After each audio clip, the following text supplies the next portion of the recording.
Assalomu alaykum sportchilar, fitness kursimiz. Bog'da biz ishlarni qo'yib berdik. Oranjga qilib chiroyli qilib qo'yib qo'yishibdi. Ruchkalari juda chiroyli chiqqan. Bu bizda esa namoz o'qiydigan xonamiz. Ayollar uchun ruchkalarimizni qilib berishyapti.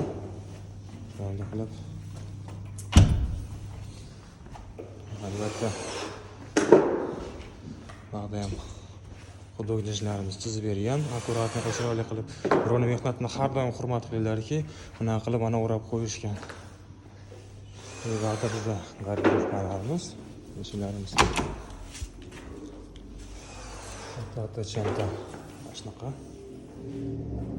Minuslardan biri jicha hayratga ahamiyat bersalar ham hamma o'zining orqasidan erishib o'tsa, bu juda a'lo bo'lardi. Kromkani o'ramaganligi sababli kir buni qancha yuvmasin, matoviy kraska, matoviy alyuminiyaga petno qolib kirligicha qo'yadi. Bu xato. Hattoki bunaqa joylarida ham xuddi mana shunaqa qilib o'rab olishgan, даже petlilarning mexanizmigacha kirib ketgan. Hudojlarimiz salon yuzimizga mana shunaqa qilib chiroyli qilib chizib berishgan. Mana chiroy juda go'zal. Debatda tualetimiz ichiga kayfel yopishtirishibdi. Bu aslida kromkaning ichida bo'lishi kerak. Endi ichkaridan ko'rganda millimetr joy qolyapti. Bu eshikda, skrit eshikda nastroykasi bor, osilishi nafasi bor ehtimoli, o'shaning uchun siplyatsa qilishi mumkin keyinchalik. Bog'da ham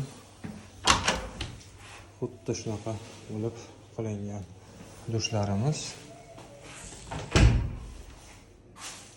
Albatta mana chekkalarida eshik osilgan sari xuddi mana shunaqa bo'lib zazor qo'ymaydi, eshikni yopgani bermaydi.